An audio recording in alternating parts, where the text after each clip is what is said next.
I'm about to talk about something most people fear: being old and alone with no friends. It sounds devastating, doesn't it? The nightmare scenario: reaching your 70s or 80s with nobody, isolated, lonely, miserable. But I'm 78 years old, living in St. Petersburg, Florida. And I'm going to tell you something that might shock you. I have no friends, none.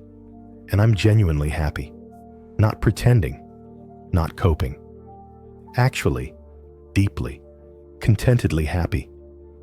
For the past 3 years, I've lived completely alone with virtually no social connections, and I've discovered something profound. You can be happy alone. Not just surviving, but thriving. Today I'm going to share 6 specific proven ways I found genuine happiness living alone with no friends in my late 70s. This isn't about loneliness, that's suffering. This is about solitude, which is freedom. If you're older and alone, or if you fear ending up alone, or if you're struggling with isolation right now, you need to hear this. Let me tell you how I went from lonely and miserable to alone and happy.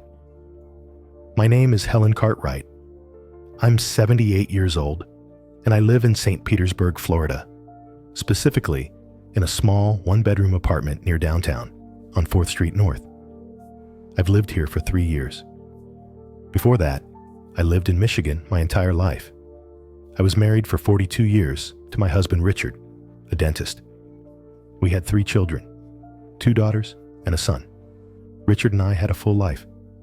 Friends, neighbors, family gatherings, church community, book clubs, dinner parties. I was never alone. Then Richard died suddenly of a stroke at 72. I was 75. My world shattered. After Richard died, I expected my friends and community to sustain me. And for about 6 months, they did. People brought casseroles, called to check in, invited me places. But gradually, the calls stopped. The invitations dried up. Married couples, our friends for decades, stopped including me. I was the odd one out, the reminder of mortality, the third wheel.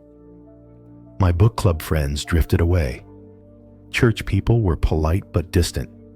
Within a year, I was effectively friendless. My children tried to help. My daughters Janet in Chicago and Susan in Denver wanted me to move near one of them. My son Paul in Atlanta said I could live with his family. But I didn't want to be a burden. I didn't want to be the elderly mother living in the spare room, dependent on my children. So I made a decision that shocked everyone.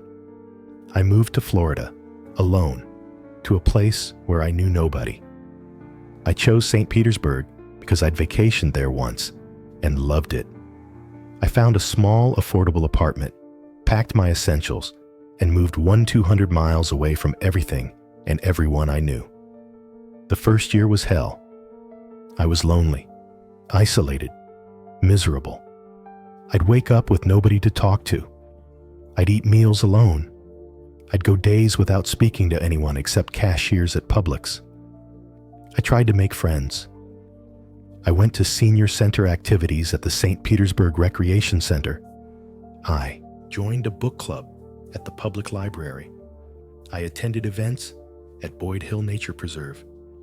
But making friends at 76 is hard. People already have their circles. They're polite, but not interested in new friendships. I felt invisible and desperately lonely. I called my daughters crying. I made a mistake. I'm so alone. I have nobody. They begged me to move near them, but something in me resisted. I didn't want to run back to family out of fear and neediness. So I made a different decision. I would learn to be happy alone. Not just accept aloneness, actually find happiness in it. That decision changed everything. Over the past 3 years, I've discovered 6 specific ways to be genuinely happy living alone with no friends. These aren't coping mechanisms or ways to tolerate loneliness. These are practices that create genuine contentment, peace, and joy in solitude. Let me share them with you. Way 1. Distinguish between loneliness and solitude. The first and most important thing I learned is the difference between loneliness and solitude. They're not the same. Loneliness is suffering. It's feeling isolated, unwanted, disconnected, sad about being alone. Solitude is freedom. It's choosing to be alone, enjoying your own company, finding peace and independence. My first year in St. Petersburg, I was lonely. I suffered. I felt sorry for myself. I focused on what I didn't have: friends, community, connection. Then I read a book that changed my perspective, The Lonely City by Olivia Laying. She wrote something that struck me. Loneliness is the poverty of self. Solitude is the richness of self. I realized I'd been experiencing loneliness because I saw being alone as a deficit, a failure, something wrong with me. Once I reframed it as solitude, a choice, an opportunity, a gift, everything shifted. I started practicing what I call solitude thinking. Instead of, I'm alone because nobody wants to be with me, I thought, I'm choosing solitude because I value independence and peace. Instead of, I have no friends, which is sad, I thought, I'm free from social obligations and drama. Instead of being alone means I'm unwanted, I thought, being alone means I'm self-sufficient. This wasn't denial or positive thinking nonsense. It was genuine reframing based on truth. I was alone. But alone didn't have to mean lonely. It could mean free. Research supports this. A 2020 study from the University of Rochester found that people who view solitude positively experience it as restorative and peaceful, while those who view it negatively experience loneliness and distress.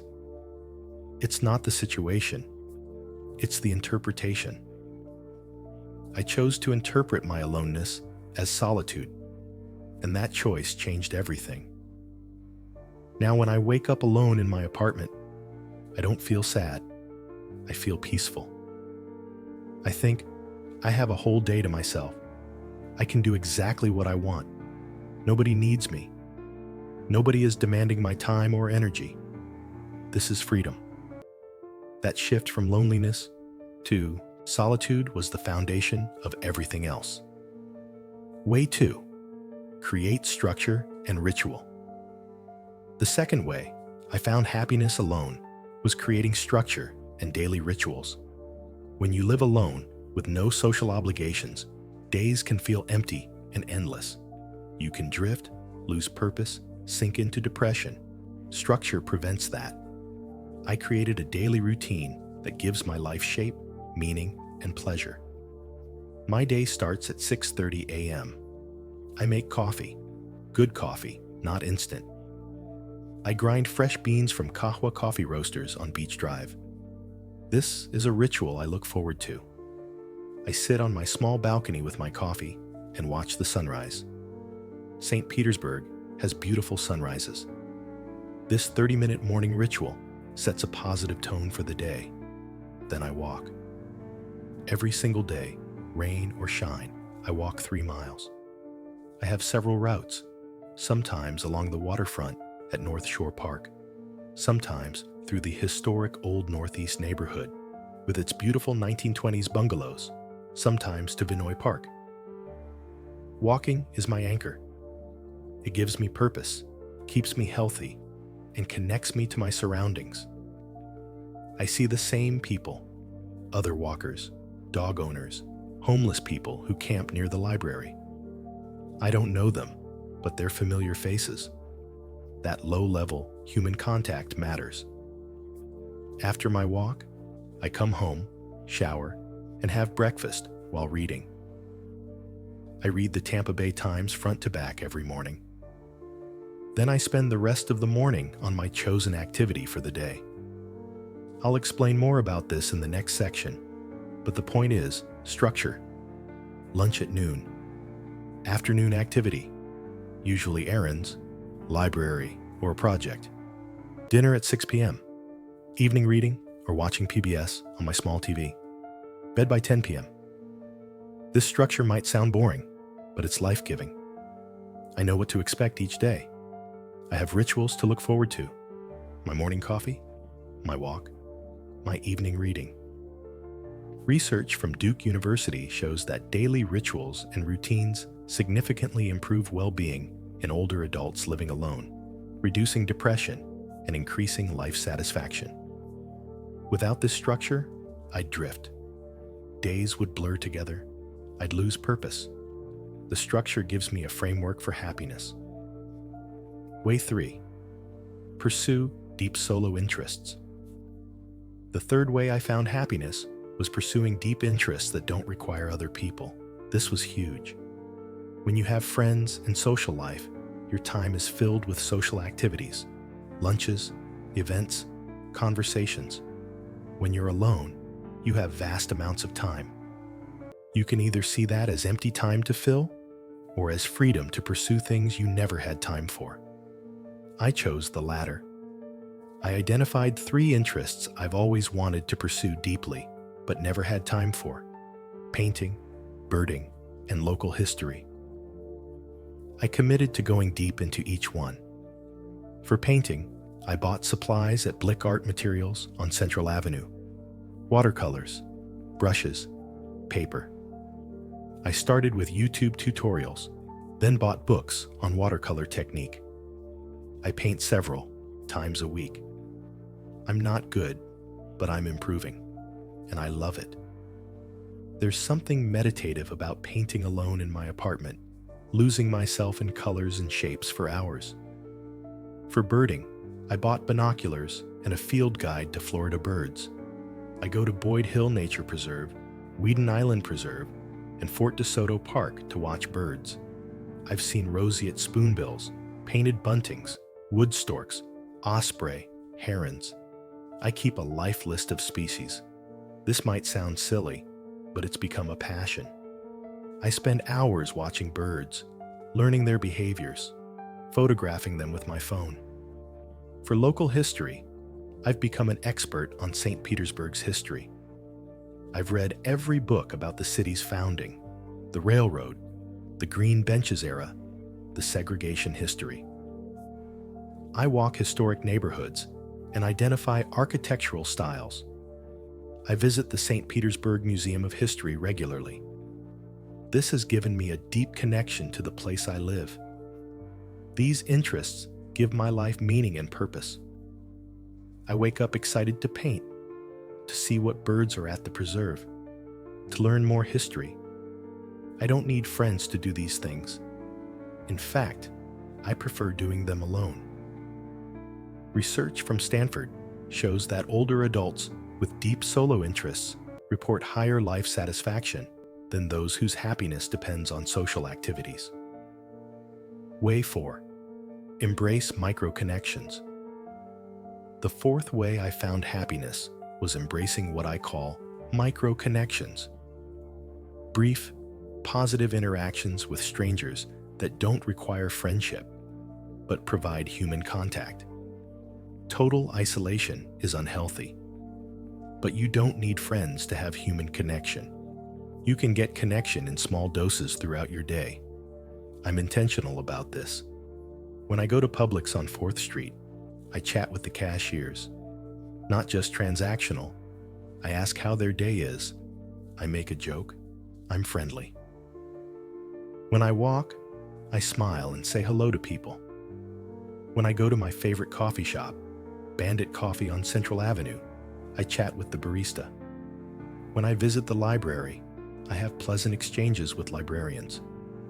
These interactions are brief. 2 minutes, maybe 5. I'm not making friends, but they're real human moments. They make me feel seen and connected. Research from the University of British Columbia found that these weak ties and brief social interactions significantly boost happiness and reduce feelings of isolation, especially in older adults. I also have what I call familiar strangers, people I see regularly but don't know. The woman who walks her corgi at Vinoy Park every morning. The homeless man who sits outside the library and always says, "God bless you." The elderly couple who eats lunch at the same diner I go to on Fridays. I don't know their names, we don't have conversations, but they're familiar faces in my world. That matters. I also embrace technology for micro connections. I comment on YouTube videos. I post occasionally in online forums about watercolor painting and birding. I'm not making online friends, but I'm having brief interactions with other humans who share my interests. This provides connection without the obligations and complications of friendship. Way 5. Practice radical self-care. The fifth way I found happiness was practicing radical self-care, treating myself with the care and attention I'd give to someone I loved. When you live alone with no friends, there's nobody to take care of you, celebrate you, or prioritize your well-being. You have to do that for yourself. Not as a substitute for friendship, but as an act of self-respect. I make my apartment beautiful. It's small and cheap, but I've made it lovely. I bought secondhand furniture at Habitat for Humanity Restore on 34th Street and refinished it. I hung artwork, my own watercolors and prints from the Marian Art Center.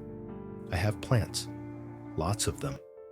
Pothos, snake plants, a fiddle leaf fig. I keep my space clean and organized. Coming home feels good. I cook real meals for myself. When you're alone, it's tempting to eat cereal or frozen dinners. I refuse.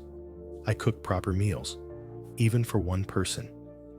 I shop at the Saturday morning market downtown and buy fresh vegetables. I make soups, stir fries, pasta dishes. I set the table with a placemat and napkin. I eat slowly, mindfully, enjoying my food. This is self-respect. I take care of my body. I walk daily. I do chair yoga using YouTube videos. I go to my doctor regularly at Baycare Clinic on 5th Avenue. I take my medications. I get enough sleep. My body is the only one I have, and nobody else is going to take care of it. I treat myself. Once a week, I do something special, just for me. Sometimes it's lunch at my favorite Cuban restaurant, Bodega, on Central Avenue. Sometimes it's buying fresh flowers at the farmer's market. Sometimes it's a matinee movie at Beach Theater. These aren't expensive. I'm on a fixed income. But they're treats that say, I matter. I'm worth caring for. Research from Yale shows that self-care practices are strongly correlated with well-being in older adults living alone. It's not selfish or frivolous. It's essential. Way 6. Find meaning through contribution. The sixth and final way I found happiness was finding meaning through contribution, giving back in ways that don't require friendship, but create purpose. Humans need to feel useful and that their lives matter. When you have family and friends, you feel needed. People rely on you. When you're alone, you can feel useless. The antidote is contribution. I volunteer. I'm a reading tutor at James B. Sanderlin Family Center, helping adults improve their literacy skills. I go twice a week for 2 hours. I work one-on-one with students. It's meaningful, purposeful work. I'm making a difference in someone's life. And importantly, it doesn't require friendship. I'm friendly with the other volunteers and staff, but these aren't social friendships. It's work with purpose. I also contribute through tiny acts. I pick up litter when I walk. I return shopping carts at Publix. I hold doors for people. I leave positive reviews for small businesses I appreciate. These are micro contributions, but they matter. They make me feel like I'm adding something positive to the world, not just taking up space. I also write. I keep a journal where I write about my experiences, observations, and reflections on aging and solitude. I've started writing essays about St. Petersburg's history that I hope to someday compile into a book. I don't know if anyone will ever read them, but the act of creating something, contributing knowledge and perspective, gives me purpose. Research from Harvard's study of adult development found that contribution and generativity, the feeling that you're giving something to future generations or the community, is one of the strongest predictors of happiness and well-being in later life, even more than social relationships. The reality: I'm happy. 3 years into this alone life, I can honestly say I'm happy. Not every day is perfect. I still have moments of sadness. Sometimes I miss Richard so much it physically hurts. Sometimes I wish I had a friend to call. Sometimes I see groups of women having lunch together and feel a pang of longing. But overall, day to day, I'm content. I'm peaceful. I'm engaged with life. I look forward to my days. My daughters worry about me. They think I'm isolated and sad. When they visit, Janet comes twice a year, Susan once a year, they expect to find me depressed. Instead, they find me busy, engaged, purposeful. Janet said recently, "Mom, I don't understand it, but you seem genuinely happy. I thought you'd be miserable alone." I am happy, not despite being alone, but in some ways because of it. I have freedom I never had before. I answer to nobody. My time is my own. I don't have to navigate complicated friendships or deal with social drama. I don't have to pretend or perform. I can be completely myself. There's a peace in that I never experienced when I was socially connected. This life isn't for everyone. Some people need social connection and would be miserable alone. But for me, at this stage of life, solitude is right.